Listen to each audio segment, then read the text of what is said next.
240 et 1200 ans. Ce n'est pas une erreur de frappe. Ce n'est pas non plus une exagération. 8 rois mystérieux auraient dirigé le monde pendant cette période. Cette époque se situe avant qu'un déluge catastrophique ne vienne tout effacer. Ces rois ne venaient pas des terres d'Égypte, de Grèce ou de Rome. Ils provenaient d'un lieu beaucoup plus ancien que toutes ces civilisations. Leur origine se trouvait dans les terres de Sumer. Sumer était la plus ancienne civilisation enregistrée dans l'histoire humaine. Ces terres se situaient entre 2 rivières dans l'actuel Irak. Les archives qu'ils ont laissées étaient gravées sur des tablettes d'argile. Ces inscriptions étaient si vieilles que l'humanité a oublié de les lire pendant des millénaires. Ces documents racontaient des histoires absolument stupéfiantes. Aujourd'hui encore, les scientifiques ne s'accordent pas totalement sur le sens de ces écrits. Les archives parlaient d'êtres descendus des cieux. Les Sumériens appelaient ces êtres les Anunnaki. Des traditions ultérieures les ont connus sous le nom de veilleurs. Nous parlons d'une civilisation qui existait plus de 1000 ans avant la construction de la première pyramide égyptienne. Les Sumériens étaient un peuple qui a inventé l'écriture. Ils ont cartographié les étoiles et codifié les premières lois. Ils ont construit des temples en forme de tour appelés ziggourats. Avec ces temples, les Sumériens tentaient de toucher les dieux. Selon leurs propres écrits, les dieux marchaient autrefois parmi les hommes. La liste royale sumérienne commence par une phrase qui résonne depuis des millénaires. Cette phrase fait encore frissonner les historiens aujourd'hui.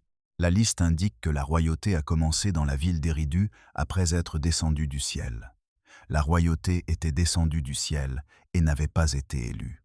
Elle ne fut pas héritée par les liens du sang ni capturée au combat. La première ville de cette royauté céleste est connue sous le nom d'Éridu. Les archéologues considèrent la ville d'Éridu comme l'une des plus anciennes au monde. C'est même probablement la ville la plus ancienne de toutes. Cette cité remonte à environ 5400 ans avant l'ère chrétienne. Ce n'est pas seulement un récit historique. Ce processus est l'histoire du commencement de toute chose. C'est le début de la civilisation, de l'écriture et de la religion organisée. Tout ce qui a façonné le monde moderne a commencé ici. Lorsque vous signez un document, vous utilisez un système qui remonte aux terres de Sumer. Quand vous regardez une montre, vous voyez un système mathématique basé sur le nombre 60. Une heure contient 60 minutes et une minute contient 60 secondes. Les Sumériens ont inventé cela. Quand vous lisez une histoire de déluge dans des livres sacrés, vous entendez d'anciens échos. Ces récits ont été écrits sur des tablettes d'argile en Mésopotamie il y a des milliers d'années. Les empreintes des dieux, appelés Anunnaki, se trouvent sur chaque page de l'histoire humaine. Ce soir, nous suivrons ces traces depuis le tout début. Si vous aimez les récits profonds et captivants, abonnez-vous à cette chaîne. Nous vous apportons chaque jour une nouvelle histoire et une nouvelle épopée. Nous racontons les mystères des anciennes civilisations et des empires oubliés. Vous trouverez sur cette chaîne les secrets des textes les plus anciens produits par l'humanité. Nous partageons avec vous les récits historiques les plus complets. Vous ne voudrez pas manquer les prochains épisodes. Prenez votre boisson et installez-vous confortablement. Si vous le souhaitez, baissez les lumières et préparez-vous pour ce voyage magnifique. Ce soir, nous revenons au commencement de tout. Nous ne parlons pas de l'Égypte ou de la Grèce, mais du début originel. Prenez une grande inspiration et commençons. Imaginez-vous debout dans une vaste plaine plate. L'année se situe environ 5000 ans avant la naissance du Christ. Il n'existe alors aucune pyramide ni grande muraille de Chine dans le monde. Le Parthénon et le Colisée n'ont pas encore été construits. Pour la majeure partie de l'humanité, le monde était un endroit sauvage. Il existait des tribus dispersées et des communautés de chasseurs et cueilleurs. Les hommes commençaient tout juste à comprendre le pouvoir de l'agriculture. Pourtant, quelque chose changeait entre les fleuves Tigre et Euphrate. Un événement extraordinaire se déroulait sur les terres de Mésopotamie. Une civilisation s'élevait de manière très rapide et complète. Cette ascension continue de surprendre les archéologues aujourd'hui encore.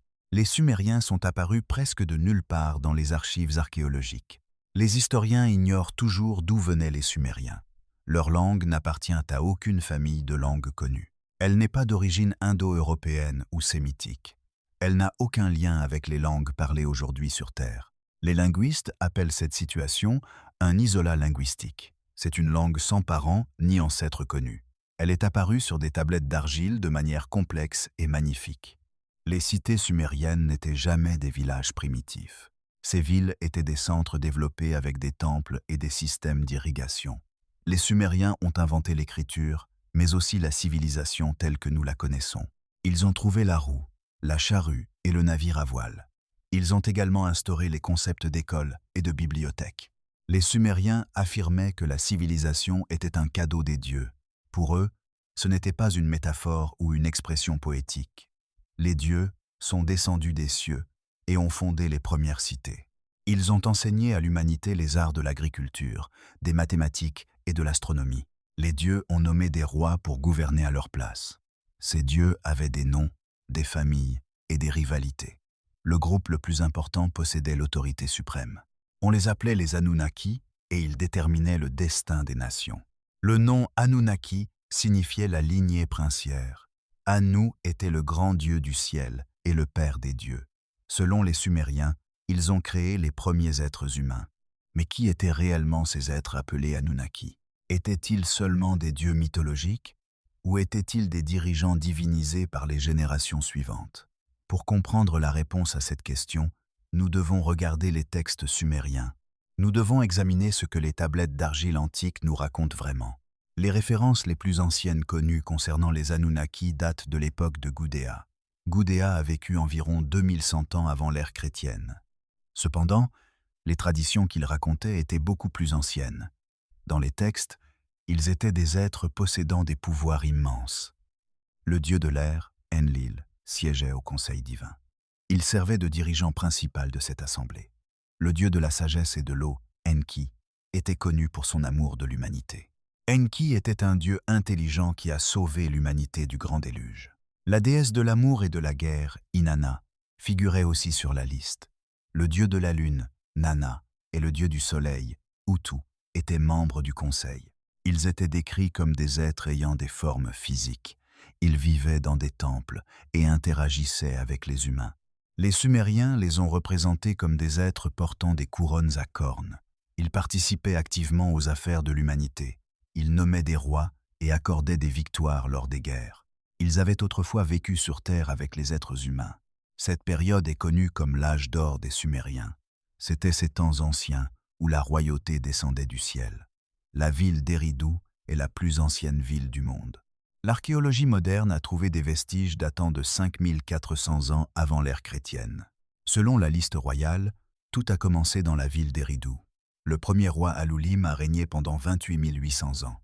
Ce nombre est vraiment remarquable. Le roi suivant est resté sur le trône pendant 36 000 ans. Il est écrit que le roi nommé Anmen-Luana a régné 43 200 ans. Avant le déluge, un total de 8 rois a régné dans 5 villes différentes. La durée totale du règne de ces rois est de 240 et 1200 ans. Les universitaires pensent que ces chiffres sont symboliques. Les Sumériens utilisaient un système mathématique basé sur le nombre 60. Pour cette raison, les durées de règne sont des multiples du nombre 3600. Ce chiffre était très important dans les mathématiques sumériennes. Les chiffres ont pu être utilisés pour exprimer l'autorité divine des premiers dirigeants. Plus le règne était long, plus le roi était considéré comme puissant. Cependant, il existe une autre interprétation sur ce sujet. Les choses deviennent ici vraiment intéressantes. Certains chercheurs ont attiré l'attention sur ce point suivant. Vous obtenez des chiffres plus raisonnables en convertissant ces nombres géants du système sumérien vers notre système décimal. Dans cette conversion, certaines durées de règne sont divisées par 60. Les 28 800 ans de Alulim deviennent 480 ans. Cette durée reste encore extraordinaire selon les normes modernes. Cependant, dans un monde où l'on attribuait des vies de plusieurs siècles aux ancêtres, cela n'est pas impossible. On dit que Mathusalem, l'homme ayant vécu le plus longtemps dans la Bible, a vécu 969 ans. Le point le plus frappant est le suivant. Il y a 8 rois avant le déluge dans la liste royale sumérienne. Prenez la généalogie du 5e chapitre de la Genèse dans la Bible. Si vous retirez Adam et Noé, il reste également 8 ancêtres. Les similitudes sont trop frappantes pour être une simple coïncidence. Une situation importante se déroule ici. Il existe un lien qui unit ces deux traditions. Ce qui est mentionné constitue deux souvenirs différents d'une époque, situés avant le déluge.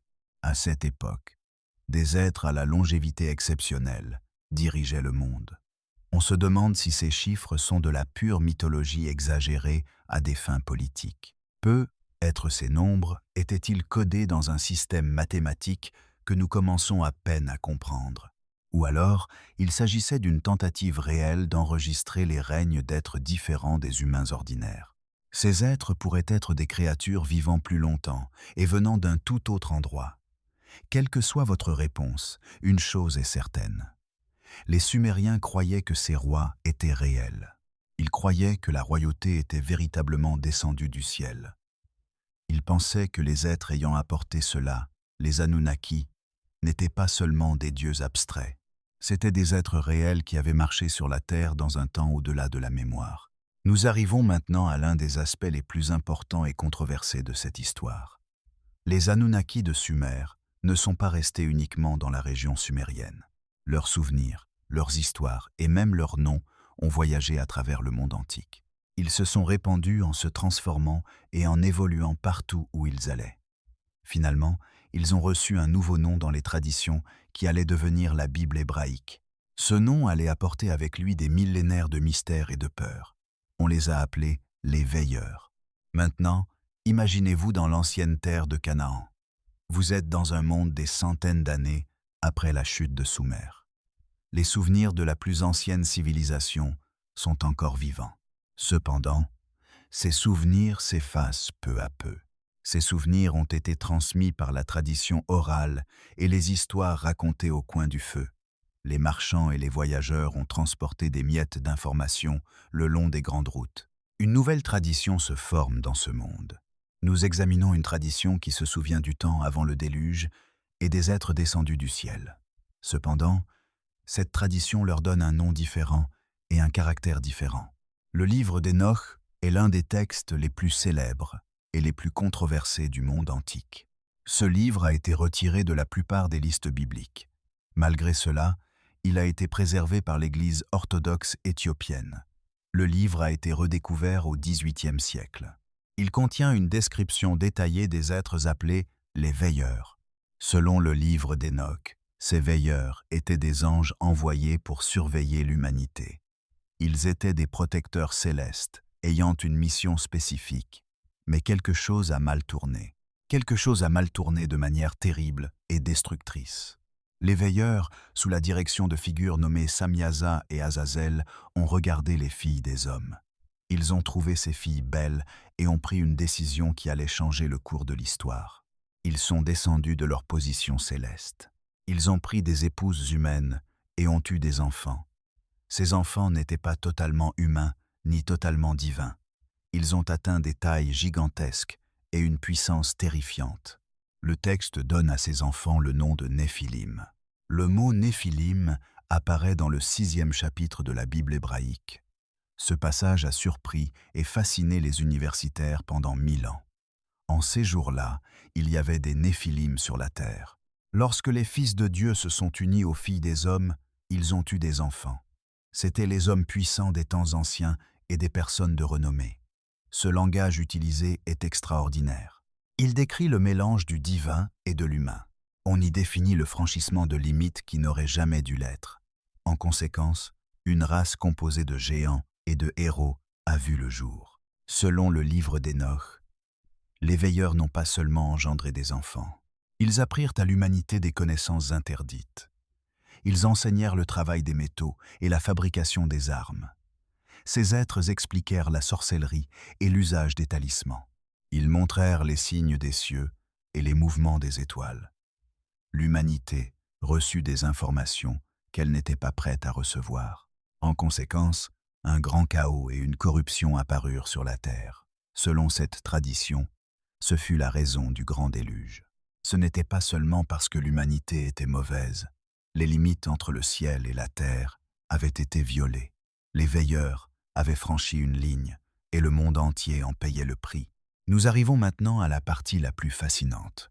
Revenez aux textes sumériens et aux Anunnaki. Que trouvez-vous dans ces écrits? Vous trouvez un groupe d'êtres divins descendus du ciel. Ces êtres ont établi la civilisation sur la terre. Vous trouvez des êtres qui enseignent aux hommes les arts comme l'agriculture et l'écriture. Ils interagissaient avec les humains de manière intime. Un immense déluge a ensuite détruit le monde. Une tradition lie la royauté et le savoir à une source céleste. Les parallèles entre les Anunnaki et les veilleurs sont très nombreux. Ils sont même accablants. Le livre des Jubilés, un texte juif antique, utilise explicitement le terme de veilleur. Ce texte relie ces êtres aux traditions sumériennes concernant les Anunnaki. L'idée que la civilisation est un cadeau d'êtres divins descendus du ciel est présente. Ces êtres ont interagi avec l'humanité et se sont mélangés à elle. Leurs actions ont finalement mené à un déluge catastrophique. Ce ne sont pas seulement des mythes isolés, ce sont des souvenirs communs préservés par différentes cultures. Ils pointent vers les mêmes événements extraordinaires à l'aube de l'histoire humaine. Nous arrivons maintenant au point le plus critique de l'histoire. Si vous avez apprécié ce voyage, merci d'aimer cette vidéo. Laissez un commentaire sous la vidéo. Vos messages aident à choisir les prochains sujets de cette chaîne. Je lis chaque commentaire personnellement. Maintenant, plongeons plus profondément dans le sujet. Imaginez-vous à l'intérieur d'une ziggoura. C'est l'une des grandes tours de temple de l'ancienne Sumer. C'est une immense pyramide de briques s'élevant au-dessus de la plaine de Mésopotamie. Le sommet est couronné par un petit temple. Les prêtres disaient que le dieu venait s'y reposer. L'air à l'intérieur était frais et sombre. Des lampes vacillantes éclairaient les lieux. Les murs étaient couverts d'écritures cunéiformes. Des milliers de petits signes étaient pressés dans l'argile humide. Les scribes sumériens ont préservé ces textes avec soin. Nous voyons comment le monde a commencé à travers les archives administratives. Les hymnes religieux racontent aussi cette histoire. Ce récit précède toutes les autres histoires de création connues. La mythologie sumérienne de la création est complexe. À la base, elle raconte l'émergence de l'ordre cosmique à partir du désordre. Au commencement se trouvait la mer primordiale. Les cieux et la terre se sont formés à partir de cette mer. Ils étaient unis en une seule masse. Ensuite, le dieu de l'air nommé Enlil sépara le ciel de la terre. Son père Anu porta le ciel vers le haut. Enlil descendit la terre vers le bas. Le monde que nous connaissons est apparu dans l'espace intermédiaire. Le soleil commença à briller. La lune commença ses cycles réguliers. Les rivières commencèrent à couler. La terre entre les fleuves devint le pays de Sumer. Ce fut le premier jardin. C'était le premier endroit où la civilisation pouvait s'enraciner et se développer. Cependant, un problème est apparu. Les dieux étaient fatigués. Ils travaillaient dur pour entretenir le monde. Ils creusaient des canaux et s'occupaient des champs. Ils ne voulaient plus accomplir ces tâches pénibles. C'est ici que l'histoire devient la plus remarquable. Les dieux décidèrent de créer un nouvel être. Ce nouvel être devait reprendre le travail que les dieux refusaient de faire. Le dieu de la sagesse nommé Enki élabora le plan. Enki était le plus intelligent et le plus compatissant des Anunnaki. Enki proposa de créer l'humanité. La méthode qu'il a décrite était surprenante. Enki proposa de mélanger la chair et le sang d'un dieu sacrifié avec de l'argile.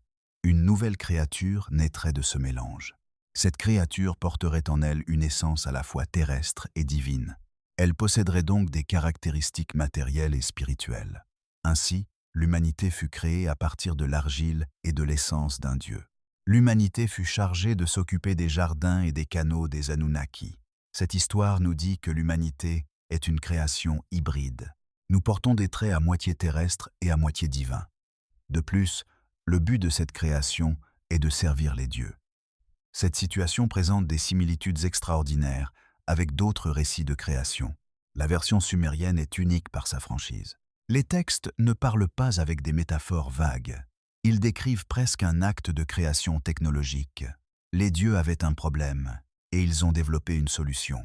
En conséquence, nous sommes apparus. Vous pouvez lire cela comme de la mythologie ou comme un souvenir d'événements réels. Cependant, c'est la plus ancienne histoire de création que nous possédions. Elle est plus ancienne que le livre de la Genèse. Elle est plus ancienne que toutes les autres traditions.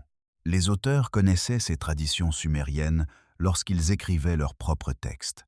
Les parallèles sont trop nombreux et trop précis pour être une simple coïncidence. La création à partir de l'argile se trouve déjà dans la mythologie sumérienne. Le déluge qui détruit le monde en fait partie. L'histoire de l'homme honnête qui est sauvé est également présente. Au centre de tout cela, Les Anunnaki dirigeaient les événements. Ils étaient les veilleurs. Ils étaient ceux qui sont venus en premier. Avançons maintenant dans le temps. Concentrons-nous sur un événement qui domine tous les autres. Nous parlons du Grand Déluge. Les Sumériens ont structuré leur compréhension de l'histoire autour de cet événement. La liste des rois est divisée en deux parties. Il y a la période avant le déluge et la période après le déluge. Les rois d'avant le déluge étaient 8 souverains de 5 cités. Leurs règnes ont duré des centaines de milliers d'années. Ces rois appartiennent à l'époque précédant la catastrophe. Après le déluge, la royauté est redescendue du ciel. Cette fois, elle est arrivée dans la ville de Kish. Les règnes des rois après le déluge sont radicalement plus courts. Ils duraient des centaines d'années au lieu de dizaines de milliers d'années. C'est comme si l'essence divine qui soutenait les dirigeants d'avant le déluge avait diminué. Cette énergie leur avait permis de régner pendant des millénaires. Le monde après le déluge était un monde diminué. C'était un monde où les dieux étaient plus lointains. La vie humaine était devenue plus courte. L'âge d'or était terminé et le déclin de l'histoire avait commencé. Le récit sumérien du déluge existe en plusieurs versions. La plus célèbre se trouve dans l'épopée de Gilgamesh. Cette œuvre est le plus ancien texte littéraire de l'histoire humaine. Dans l'épopée, Gilgamesh, le roi d'Uruk, part à la recherche de l'immortalité. Gilgamesh a vécu il y a environ 2700 ans. Durant sa quête, il rencontre le seul homme ayant survécu au grand déluge. Gilgamesh rencontre un vieil homme nommé Utnapishtim. Utnapishtim commence à raconter une histoire ancienne à Gilgamesh. Les dieux, dirigés par Enlil, avaient décidé d'exterminer l'humanité. Les raisons de cette décision varient selon les textes. Selon certains textes, les hommes faisaient trop de bruit. Ce bruit interrompait le sommeil du dieu Enlil. D'autres textes affirment que l'humanité était devenue corrompue et mauvaise. Quelle que soit la raison, la décision était définitive. Un grand déluge allait arriver. Tout et tout le monde devait être détruit. Le dieu de la sagesse Enki ne supportait pas de voir l'humanité disparaître. Enki était l'ami et le créateur de l'humanité. Il a donc élaboré un plan secret. Enki ne pouvait pas s'opposer ouvertement au décret d'Enlil. Le conseil divin avait pris sa décision et sa parole faisait loi. Cependant, Enki était un dieu très rusé. Il se rendit à la cabane où dormait Utnapishtim, un homme juste. Il s'approcha du mur de la cabane de roseaux et murmura. Enki ne parla pas directement à l'homme, mais au mur de la cabane. Il dit au mur de roseaux de détruire sa maison et de construire un bateau. Il lui conseilla d'abandonner ses biens pour chercher la vie. Il lui demanda de charger la semence de tous les êtres vivants dans le bateau. Utnapishtim, qui dormait de l'autre côté du mur, entendit chaque mot. Utnapishtim comprit ses ordres et obéit immédiatement. Il construisit un immense bateau de dimensions gigantesques. Il remplit le bateau avec sa famille, des artisans et toutes sortes de créatures. Ensuite, le grand déluge commença. Les eaux continuèrent de monter pendant des jours et des nuits. Le vent hurlait violemment et la pluie tombait en torrents. Le monde entier fut submergé et se noya. Quand le déluge s'arrêta, le bateau se posa au sommet d'une montagne. Utnapishtim lâcha des oiseaux pour trouver une terre sèche. Il envoya d'abord une colombe, puis une hirondelle. Enfin, il relâcha un corbeau. Les dieux sentirent l'odeur douce de l'offrande présentée. Ils pleurèrent de regret pour le monde qu'ils avaient détruit. Cette histoire semble très familière aux lecteurs modernes. Le bateau, le déluge, les animaux et la colombe sont des éléments similaires. Ce récit existait 1000 ans avant l'écriture de la Bible. La raison de cette similitude n'est pas une simple copie. Les deux traditions s'appuient sur le même événement ancien. Les deux histoires remontent à la même catastrophe majeure qui a changé le monde. Les êtres Anunnaki qui dirigeaient le monde avant le déluge étaient les héros de cette histoire. La décision d'envoyer le déluge leur appartenait entièrement. C'est leur miséricorde qui a sauvé le seul homme honnête. Le lien entre Sumer et l'Égypte est beaucoup plus profond qu'on ne le pense. On enseigne souvent que l'Égypte est la plus ancienne civilisation. Pourtant, en réalité, la civilisation sumérienne existait bien avant. Sumer était déjà ancienne quand la civilisation égyptienne était encore jeune. La première dynastie égyptienne remonte à environ 3100 ans, avant l'ère commune. Cependant, la cité sumérienne d'Eridu était déjà développée en 5400 avant l'ère commune. Cette date remonte à 2000 ans avant la première dynastie égyptienne. Les Sumériens construisaient des villes et écrivaient des textes depuis des millénaires. On observe des similitudes sumériennes dans les traditions précédant la mythologie égyptienne classique. Le concept de royauté sacrée en Égypte est identique à la tradition de Sumer. Dans les deux cultures, on croyait que la royauté était descendue du ciel. L'assemblée des dieux d'Égypte ressemble structurellement au conseil divin de Sumé.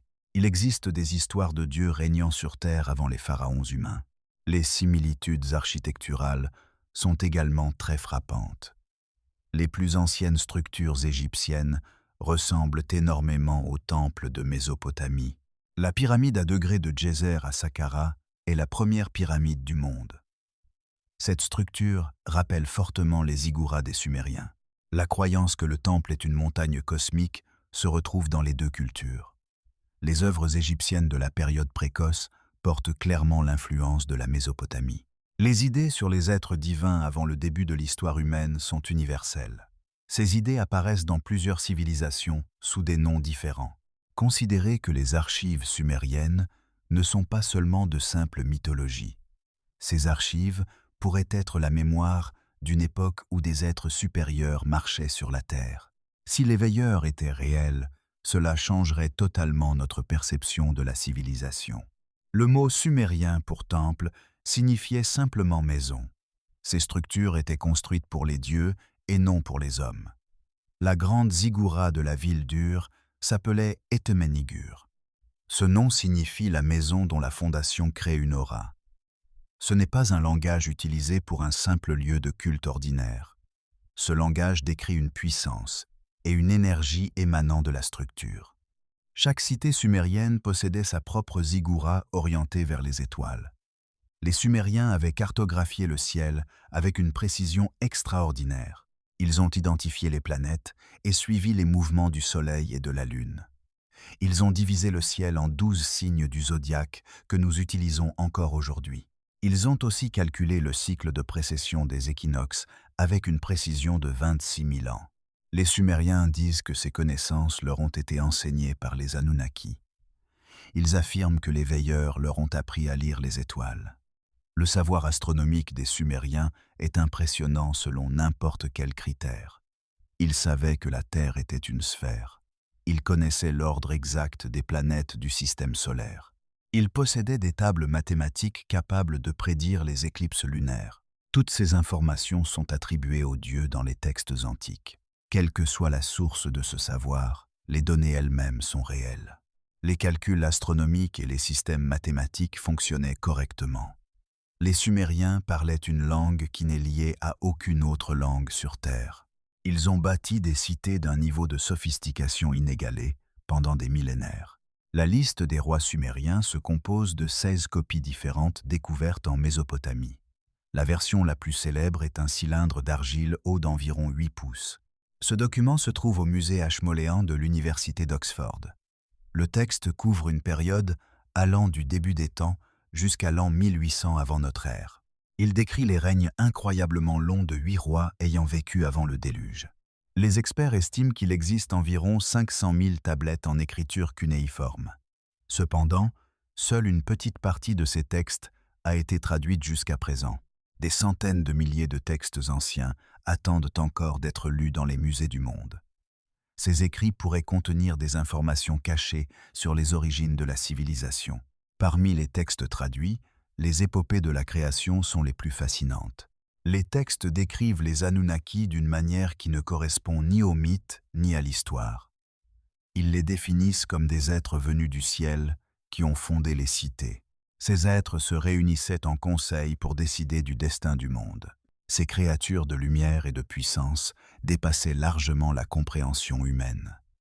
Le terme de veilleur correspond directement au concept sumérien des Anunnakis. Les Anunnaki étaient les gardiens divins et les guides de l'humanité. Ils interagissaient directement avec le monde des hommes depuis leur position céleste. Ces interactions étaient toujours extraordinaires et entraînaient parfois des événements catastrophiques. Le dieu du ciel nommé Anu siégeait au sommet du panthéon sumérien. Anu était la source originelle de toute autorité divine et le roi du cosmos. Anu a confié le gouvernement du monde à ses enfants, les Anunnaki. Parmi ses enfants, 2 frères nommés Enlil et Enki se distinguaient particulièrement. La rivalité entre ces 2 frères a façonné le cours de toute l'histoire humaine. En tant que dieu de l'air et des tempêtes, Enlil dirigeait le conseil divin.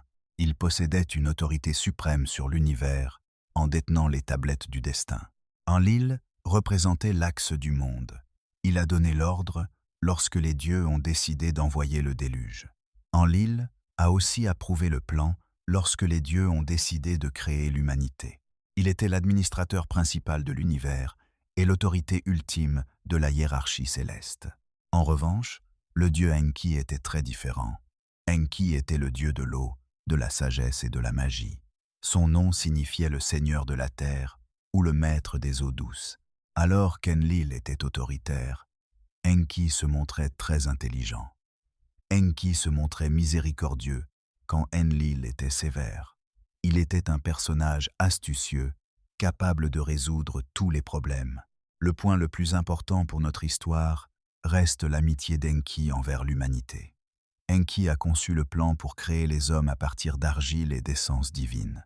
C'est lui qui a chuchoté à travers le mur de roseaux pour avertir Utnapishtim. Ainsi, il l'a sauvé du déluge, en s'opposant au décret d'Enlil. Enki a également transmis à l'humanité les arts de la civilisation et les lois divines. Ces lois régissaient tous les domaines, depuis l'agriculture jusqu'à la musique et la justice. Enki était présent dans chaque histoire où l'humanité se trouvait en danger. Il travaillait dans l'ombre et assouplissait les règles. Le dieu trouvait des solutions et protégeait les êtres qu'il avait aidés à créer. La dynamique entre Enlil et Enki constitue un thème majeur de la mythologie sumérienne. Cette dynamique représente la tension entre l'autorité et la compassion. La loi et la miséricorde s'opposent au pouvoir destructeur et à la sagesse salvatrice. Cette situation trouve un écho profond dans les traditions ultérieures. Le Dieu vengeur qui envoie le déluge et le Dieu miséricordieux qui sauve Noé en sont des exemples. Les veilleurs angéliques qui respectent les règles ressemblent aux veilleurs déchus qui les enfreignent.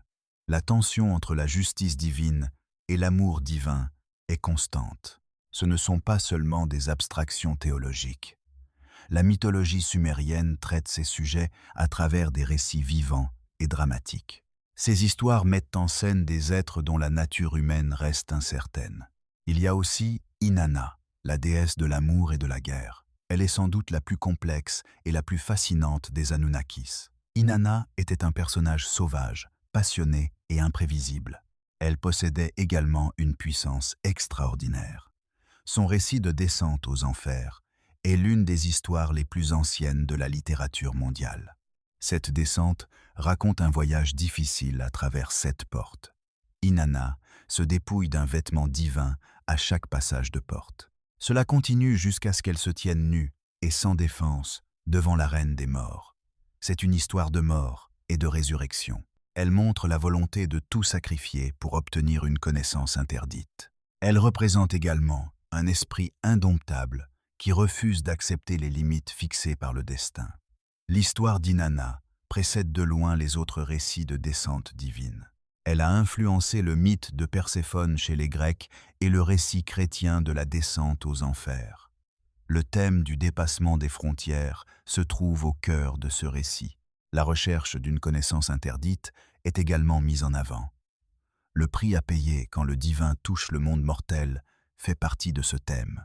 Je souhaite maintenant évoquer un aspect rarement discuté concernant Sumer. C'est l'un des aspects les plus remarquables de l'héritage sumérien. Les Sumériens n'ont pas seulement raconté des histoires sur les dieux. Ils ont créé un système de civilisation basé sur leur relation avec les Anunnaki. Leurs cités n'étaient pas seulement des entités politiques. Elles étaient des espaces sacrés. Chaque ville appartenait à un dieu spécifique. La cité d'Eridu appartenait à Enki. La ville de Nippur appartenait à Enlil. La cité d'Uruk appartenait à Inanna. La ville d'Ur appartenait au dieu de la lune nommé Nanna. La Ziggoura, située au centre de chaque ville, n'était pas un simple temple. Elle servait de passage entre le ciel et la terre. C'était un lieu sacré où le divin et l'humain pouvaient se rencontrer. Les prêtres qui servaient dans ces temples ne faisaient pas que des rituels. Selon leurs croyances, ils servaient d'intermédiaires entre les mondes. Ils jouaient un rôle de médiateur entre les Anunnaki et l'humanité. Les prêtres protégeaient les statues divines et les habillaient. Ils nourrissaient et lavaient les statues en leur parlant, comme à des êtres vivants. Certains textes racontent que ces statues étaient animées par une force divine. On les considérait comme des réceptacles manifestant la présence des dieux sur Terre. Toute la structure de la civilisation sumérienne était organisée autour du service aux Anunnakis. Les temples étaient les bâtiments les plus imposants des cités. Les domaines des temples possédaient les terres les plus vastes. Les administrations géraient de grands réseaux agricoles et commerciaux. Tout découlait des dieux vers le bas. Le roi n'était pas l'autorité suprême de la ville. Il représentait les dieux sur terre. Le roi était un délégué nommé par le conseil divin pour diriger les affaires humaines. L'expression affirmant que la royauté est descendue du ciel explique précisément cela. Les Sumériens ne voyaient pas l'autorité politique comme une chose issue du consentement du peuple. L'autorité ne naissait pas des conquêtes militaires ou du simple droit d'héritage. Ils considéraient cela comme un cadeau divin. Ils croyaient que les Anunnakis l'accordaient à des personnes spécifiques à des moments précis. Quand une ville perdait sa royauté, les Sumériens n'y voyaient pas un simple événement politique. Ils considéraient cela comme un événement cosmique. Les dieux avaient retiré leur faveur et transféré la royauté ailleurs. La roue du destin divin avait tourné pour cette cité. Cette vision du monde a duré pendant des millénaires. Cette croyance a persisté même après la disparition des Sumériens de l'histoire. Les empires d'Akkad, de Babylone et d'Assyrie ont hérité de ce patrimoine. Les Babyloniens ont adopté les dieux sumériens en leur donnant de nouveaux noms. Cependant, ils ont gardé intacts leurs caractères fondamentaux et leurs récits. Le dieu Enlil est devenu Marduk. Inanna est devenu Ishtar. Les zigguras ont été construites de manière plus imposante et détaillée. Le concept de royauté divine s'est répandu depuis la Mésopotamie vers le monde entier. Cela a façonné la théologie politique des empires pendant des milliers d'années. Le pharaon égyptien partageait la même idée lorsqu'il se nommait fils du dieu soleil. L'héritage des veilleurs ne se trouve pas seulement dans les histoires, mais dans la civilisation même. Parlons maintenant de l'un des aspects les plus controversés de ce sujet. Il existe une question que le monde académique hésite à aborder directement. Les veilleurs et les Anunnakis étaient-ils des êtres réels? Étaient-ils seulement des personnages de la mythologie? Représentaient-ils la personnification de forces naturelles ou de symboles politiques? Ou étaient-ils des êtres physiques ayant réellement existé et interagi avec l'humanité? Il faut exprimer une chose très clairement. L'archéologie officielle ne soutient pas l'idée que les Anunnaki étaient des êtres extraterrestres. Zecharia Sitchin a popularisé cette théorie dans les années 1970. Les livres de Sitchin ont été universellement rejetés par les universitaires. Les traductions des textes cunéiformes contenaient de nombreuses erreurs prouvées. Les interprétations de la mythologie sumérienne ont été critiquées pour être trompeuses et imparfaites. Selon la compréhension académique, les Anunnakis étaient les dieux de la religion sumérienne. Ils étaient des êtres divins puissants, existant dans le domaine de la légende et de la théologie. Ce n'étaient pas des extraterrestres physiques venant d'une autre planète. Cependant, il existe une autre réalité. Rejeter les Anunnakis comme de simples mythes ne les explique pas totalement. Cela n'explique pas pourquoi les Sumériens les ont décrits avec autant de précision dans des milliers de textes. Ces écrits couvrant des centaines d'années contiennent des informations très détaillées. De nombreuses cultures indépendantes mentionnent des êtres venus du ciel pour fonder des civilisations. L'apparition de ces récits dans différentes zones géographiques reste un mystère. Il est aussi difficile d'expliquer la liste des rois sumériens de cette manière. Les règnes des rois d'avant le déluge sont d'une longueur impossible. On ne peut pas non plus expliquer les parallèles troublants avec les lignées des livres sacrés. Les Sumériens affirmaient avec insistance que ces êtres n'étaient pas des métaphores. Ils sont venus des cieux et ont construit les cités. Ils ont tout appris à l'humanité et ont fixé les destins. La vérité se trouve probablement quelque part entre les deux extrêmes. Les Anunnaki n'étaient pas des extraterrestres au sens de la science-fiction moderne. Cependant, ils n'étaient peu être pas totalement mythologique non plus. Il pourrait être un souvenir d'une époque très lointaine. Ce souvenir pourrait reposer sur une base réelle, bien qu'il soit devenu flou et déformé. Les veilleurs qui régnaient avant l'Égypte pourraient être réels d'une manière que nous ne comprenons pas encore. Le fait que leurs souvenirs survivent encore après 6000 ans en est la preuve. Quoi qu'ils aient été, ils étaient très importants. Ils étaient assez importants pour qu'on se souvienne d'eux et qu'on les décrive par écrit. L'héritage des veilleurs et des Anunnaki est tissé dans la structure du monde actuel. Chaque fois que vous regardez une montre, vous vivez dans le monde des veilleurs. La division de 60 minutes en 60 secondes est un héritage des Sumériens. Quand vous lisez une histoire de déluge, vous entendez l'écho des veilleurs. Quand une autorité affirme venir du ciel, vous entendez leur voix. Les lois de la civilisation sumérienne incluaient tout, de l'agriculture jusqu'à la musique. Les Sumériens affirmaient que les hommes n'avaient pas inventé ces choses. C'étaient des cadeaux sacrés provenant des dieux. Enki détenait ces lois et Inanna les lui a prises. Grâce à cet échange divin, la civilisation est apparue sur la Terre. Les Sumériens ont créé le modèle sur lequel toutes les civilisations suivantes se sont construites. L'idée que la loi provient d'une source divine est née à Sumer. La pensée que la connaissance est sacrée s'est répandue à partir de là. La conviction qu'il existe une bonne manière de construire une société a une origine sumérienne. Cette voie nous a été enseignée par des êtres plus sages que nous. Le grand déluge a divisé le monde en deux et a mis fin à l'âge d'or. Cet événement a marqué le début d'une ère humaine déclinante. Il a séparé le temps des veilleurs du temps des hommes ordinaires. Cette histoire porte une vérité profonde sur la condition humaine dans toutes ses versions. Elle nous montre à quel point le monde est fragile. Elle nous rappelle aussi que les civilisations peuvent s'effondrer soudainement. Les cadeaux des dieux s'accompagnent toujours de grandes responsabilités. Des catastrophes deviennent inévitables lorsque ces responsabilités sont négligées. L'histoire des veilleurs constitue un avertissement. C'est un appel à se souvenir que les fondations de notre monde sont très anciennes et mystérieuses. Les civilisations meurent, mais les idées survivent toujours.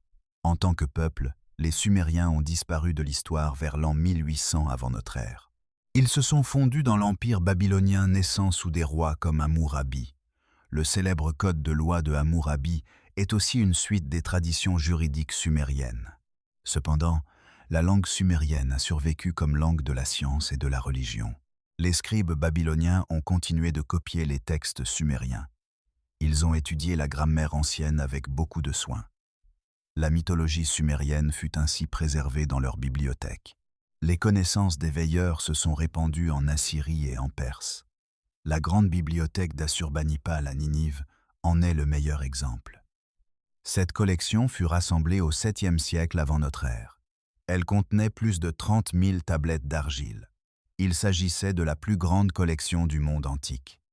Tous ces textes étaient écrits en écriture cunéiforme. Des archéologues britanniques ont découvert la bibliothèque vers 1850. Ils ont trouvé presque toutes les œuvres majeures à l'intérieur. Ces découvertes comprenaient des œuvres littéraires sumériennes et babyloniennes. Les archéologues ont trouvé des copies des épopées de Gilgamesh et d'Atrahasis. Les registres comprenaient les textes sur les Anunnaki et le déluge.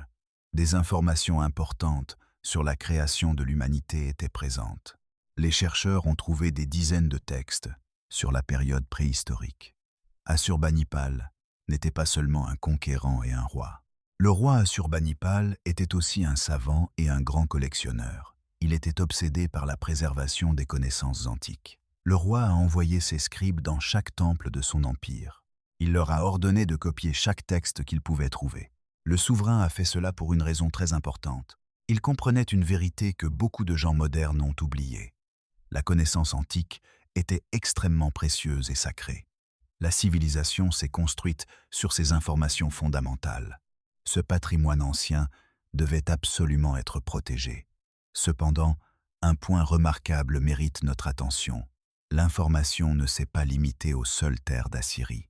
Les Babyloniens ont perdu face aux Perses. Ensuite, les Perses furent vaincus par Alexandre le Grand. L'empire d'Alexandre le Grand fut divisée entre plusieurs royaumes rivaux. Les traditions de la Mésopotamie ont continué de se répandre. La philosophie grecque s'est mélangée au mysticisme égyptien. Elle a aussi rencontré la théologie juive, avec le temps. Un prêtre babylonien a commencé à écrire au IIIe siècle avant notre ère. Berossus a préparé une histoire complète de Babylone pour les Grecs. Cette œuvre contenait des informations très importantes et détaillées.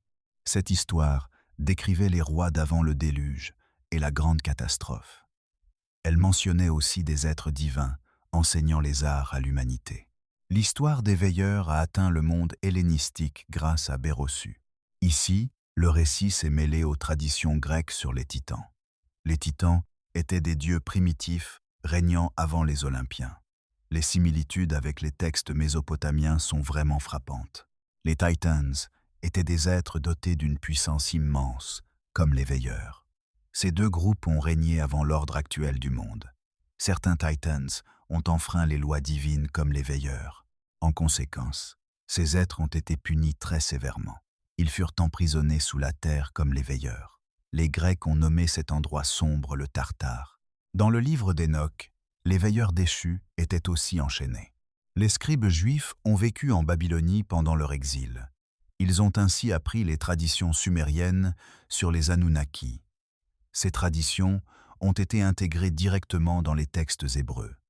L'histoire de la création et le récit du déluge en sont les exemples. La généalogie des ancêtres porte aussi des traces de ces connaissances. Les références aux Néphilim et aux fils de Dieu prouvent cette influence. Tous ces récits portent la marque des sources sumériennes et babyloniennes. Cette situation n'est pas une simple supposition de notre part. Elle repose sur des analyses de textes entièrement documentées. Les liens entre ces cultures sont prouvés historiquement. Les similitudes sont trop évidentes et spécifiques pour être niées. Les scribes juifs n'ont pas seulement copié les histoires de Babylone, ils les ont transformées de manière profonde et durable. Les scribes ont réinterprété les récits selon une perspective monothéiste. Ils ont ajouté de nouveaux sens théologiques et une profondeur morale. Toutefois, la matière première et la structure venaient de Sumer. Les fondations provenaient des veilleurs et des Anunnaki. Ainsi, l'héritage des veilleurs a pris place dans l'histoire occidentale. Cet héritage a coulé silencieusement comme une rivière souterraine. La connaissance est passée de Sumer à Babylone. Plus tard, elle s'est répandue de Babylone vers l'Empire perse. Elle est passée des Perses à la Grèce, puis à Rome. Le savoir fut transmis de Rome au monde médiéval. Finalement, cette connaissance antique est parvenue jusqu'à nous aujourd'hui. Chaque église construite sur le modèle de la montagne cosmique l'illustre. Chaque roi revendiquant un droit divin porte cet héritage. Les systèmes juridiques basés sur une loi supérieure sont des reflets. Les histoires de l'âge d'or et du déluge ont la même origine. Tous ces éléments sont des échos des veilleurs. Ces voix viennent d'époques antérieures à l'Égypte et à Rome. Ce sont les échos profonds des histoires les plus anciennes. Nous arrivons ainsi à la fin de ce voyage. Impressionnant. Nous avons vécu un voyage vraiment immense à travers le temps. Nous sommes partis de l'aube de la civilisation jusqu'à aujourd'hui. Nous sommes allés des cités de briques de Sumer aux plaines mésopotamiennes. Nous avons vu les assemblées des êtres divins et leur construction. Selon les registres les plus anciens, ils ont façonné le monde. Ces événements ont eu lieu avant le début de la mémoire humaine. Nous avons rencontré des rois légendaires régnant pendant des millénaires. Nous avons entendu le murmure d'Enki derrière un mur de roseaux. Ce murmure mystérieux a protégé un homme honnête du danger. Il a réussi à le sauver de la grande colère des dieux. Nous avons exploré ensemble ces secrets profonds du passé. Nous avons suivi les veilleurs des tablettes sumériennes aux manuscrits d'Enoch. Nous avons cherché des traces des ziggourats aux pyramides d'Égypte. Nous sommes passés des récits anciens à nos questions actuelles. Le royaume d'avant le déluge a duré 240 et 1200 ans. C'est un temps qui dépasse largement notre histoire moderne. 500 000 tablettes d'argile attendent encore d'être lues. Cette situation représente un mystère écrit de 6000 ans. Ce mystère s'étend jusqu'aux ténèbres avant le début de l'histoire. Il reste encore beaucoup de connaissances à découvrir. Partager cette histoire était important pour moi. Je ressens une grande émotion à chaque retour aux textes antiques. Je lis les mots écrits par les scribes sumériens autrefois. Mon cœur se remplit d'une admiration que je ne peux décrire. Cette fascination grandit de jour en jour. Ces personnes brillantes et mystérieuses nous racontaient quelque chose. Elles essayaient de préserver un souvenir très ancien. C'était un souvenir appartenant au commencement de l'humanité. C'était un souvenir inoubliable concernant les veilleurs. Chers auditeurs, sans votre curiosité, ces récits n'auraient aucun sens. Sans votre passion, ces longs voyages temporels resteraient inachevés. Je fais des recherches et j'écris tout avec soin pour vous. Je lis ces textes à haute voix pour vous. Chaque mot est pour moi un grand travail d'amour. Nous apprenons beaucoup aujourd'hui de l'histoire des veilleurs. Les plus vieilles civilisations se souvenaient d'un monde différent. Des êtres dotés d'un pouvoir extraordinaire marchaient sur Terre alors. Ces êtres ont façonné les fondations mêmes de la société humaine. Les plus grands cadeaux de la civilisation n'étaient pas seulement humains. L'écriture, la loi et les mathématiques étaient des transmissions divines. L'astronomie et l'agriculture venaient aussi de sources supérieures. La connaissance était considérée comme un cadeau d'une source sacrée. Chaque grande civilisation se souvient de la catastrophe de l'âge d'or. Cette catastrophe est connue comme le Grand Déluge. Plus important encore, nos questions d'aujourd'hui ne sont pas nouvelles. Les questions sur notre origine et notre but sont très anciennes. Nous nous interrogeons sur notre place dans le cosmos depuis longtemps. Ces questions furent posées à Sumer il y a 6000 ans. Les scribes prenaient des notes sur l'argile à l'ombre des igouras. Pourtant, ces questions n'ont toujours pas de réponse définitive. Je suis heureux si cette histoire a ouvert une porte en vous. Veuillez vous abonner à la chaîne pour rejoindre cette communauté. Cette action ne vous prendra qu'une seule seconde. En échange de ce soutien, je vous présenterai de nouveaux mondes. Cette vidéo n'est que le début d'une longue série. Une nouvelle histoire sera avec vous chaque jour. Nous raconterons une nouvelle épopée chaque nuit. Les secrets des pyramides et les royaumes perdus arriveront bientôt. Nous partagerons les connaissances interdites des civilisations enfouies. Des histoires que personne d'autre ne raconte sont en chemin. Elles seront toutes très bientôt sur vos écrans. Vous ne voudrez jamais manquer ces contenus passionnants. Nous avons construit une communauté formidable sur cette chaîne. Je veux que vous fassiez aussi partie de cette famille. Maintenant, j'ai une petite demande à vous formuler. Veuillez écrire vos pensées dans la section des commentaires. Quelle partie de l'histoire vous a le plus touché? Les rois d'avant le déluge ont-ils attiré votre attention? Était-ce le lien entre le déluge et les autres textes? Le lien entre les veilleurs et les Anunnaki vous a-t-il surpris? Est-il intéressant que Sumer soit plus ancienne que l'Égypte? S'il vous plaît, dites-moi vos idées en toute franchise. Je préparerai la prochaine vidéo selon vos nombreux commentaires. Vos demandes détermineront la direction future de la série. Vos commentaires sont incroyablement précieux pour mon travail. Ne sous-estimez jamais le pouvoir de votre propre voix. Maintenant, je veux vous confier un petit secret. Dans ma prochaine vidéo, je vous emmènerai ailleurs. Je raconterai l'histoire d'une seule nuit et d'une seule tablette. Cette découverte a changé toutes nos connaissances sur l'histoire. Voulez-vous un petit indice pour vous aider? Imaginez un désert et une ville totalement enfouie. Un texte très ancien y a été trouvé récemment. Les scientifiques n'ont pas cru leurs yeux en lisant le texte. N'oubliez pas de vous abonner si vous êtes curieux. Cette chaîne n'est pas seulement une chaîne d'histoire, c'est une grande famille curieuse de tout apprendre. Vous partagez vos connaissances et vos théories dans les commentaires. Je peux voir votre grande passion pour le monde antique. J'essaie de lire chaque commentaire un par un. Je réponds au plus grand nombre de personnes possible. Cette chaîne et ses histoires vous appartiennent totalement. Nous continuerons de révéler les secrets enfouis par le temps. Je ne sais pas où vous êtes actuellement. C'est peu. Être minuit et tout est calme autour de vous. Peu. Être que le soleil commence à peine à se lever. Peu. Être êtes-vous sur le point de vous endormir. Ma voix est peu. Être la dernière chose entendue ce soir. Peu importe le lieu ou le moment, je suis ici. Sachez que je suis présent ici pour vous. Je prépare une nouvelle histoire chaque jour. Je reviens chaque nuit avec une nouvelle épopée. Les veilleurs attendent et les registres antiques nous appellent. Il reste encore beaucoup de mystères à explorer ensemble. Je vous souhaite à tous une bonne nuit. À bientôt pour notre prochaine épopée.